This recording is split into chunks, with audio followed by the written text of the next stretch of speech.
brought to you by Nova शुद्ध घी। जब जब खाए दिल खुश हो जाए, सदियों का नोवा शुद्ध देसी घी, सपना स्वस्थ भारत का। I love घी घी घी घी घी। देखिए, मैंने 267 के तहत नोटिस दिया था कि एसआईआर के ऊपर सदन में चर्चा कराई जाए। उसके कई कारण हैं। एक तो ये हिंदुस्तान का अब तक का सबसे बड़ा चुनावी घोटाला है जो सीना ठोक के किया जा रहा है। दूसरा ये कि इसमें जिस तरह से बीएलओज की मौत हो रही है, अभी मुरादाबाद का जो मामला सामने आया सर्वेश सिंह का, वो दृश्य आप देखेंगे तो आपकी आंखों से आंसू आ जाएगा। तो मैं प्रधानमंत्री जी से कहना चाहता हूँ, प्रधानमंत्री जी, किसी की आह इस तरह से नहीं लेनी चाहिए। इतनी तानाशाही मत दिखाइए आप, ये ठीक बात नहीं है। अपने चुनावी घोटाले के चक्कर में अब तक आप 27 जानें ले चुके हैं पूरे देश के अंदर।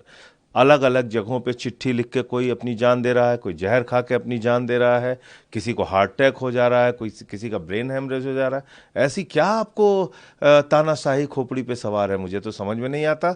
जब 1.5 साल का वक्त है उत्तर प्रदेश में चुनाव में, तो आप एक ही महीने में सारा डाटा क्यों इकट्ठा करना चाहते हैं? एक ही महीने के अंदर सारे कागजात आप क्यों इकट्ठा करना चाहते हैं? इसका मतलब मनसा है गड़बड़ी करने की। और मैं खुल के कह रहा हूं, इसमें मुसलमानों के वोट काटे जाएंगे, इसमें यादवों के वोट काटे जाएंगे, इसमें पासी समाज के लोगों के वोट काटे जाएंगे, इसमें कुर्मी समाज के लोगों के वोट काटे जाएंगे। जिन लोगों ने विपक्ष को लोकसभा के चुनाव में उत्तर प्रदेश में वोट किया है, उनकी बड़ी संख्या में वोट काटे जाएंगे। और करीब करीब मेरा अनुमान है कि 80 लाख वोट बिहार में काटा गया है और 2 करोड़ के वोट करीब करीब उत्तर प्रदेश में काटे जाएंगे। फिर चुनाव का कोई मतलब ही नहीं बचता। आज संबोधन किया, उसमें उन्होंने अपोजिशन से अपील की कि सबको साथ मिलकर सदन चलाना चाहिए। भी कहा कि यहाँ पे डिलीवरी होनी चाहिए, ड्रामा नहीं होना चाहिए। देखिए, दुनिया का सबसे बड़ा ड्रामेबाज ये बयान दे रहा है। मतलब अजीब हालत है प्रधानमंत्री जी की। मतलब अगर ड्रामा कंपटीशन हो पूरी दुनिया का, बड़े इंटरनेशनल ड्रामा कंपटीशन, तो उसमें नरेंद्र मोदी जी को पहला स्थान मिलेगा। मैं ये दावे के साथ कह सकता हूं। नंबर 2 पे तो आएंगे ही नहीं।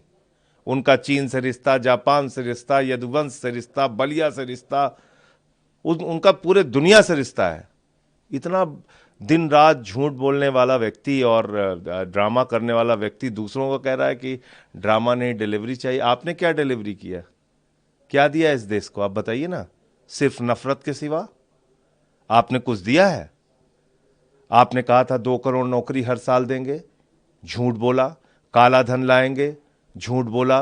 15 अगस्त 22 तक सबको पक्का मकान मिल जाएगा, झूठ बोला। किसानों के फसल का दाम 2 गुना हो जाएगा, झूठ। आपने कौन सी डिलीवरी की है? तो इसलिए ऐसे बस खाली आरोपित करना ये ठीक बात नहीं है।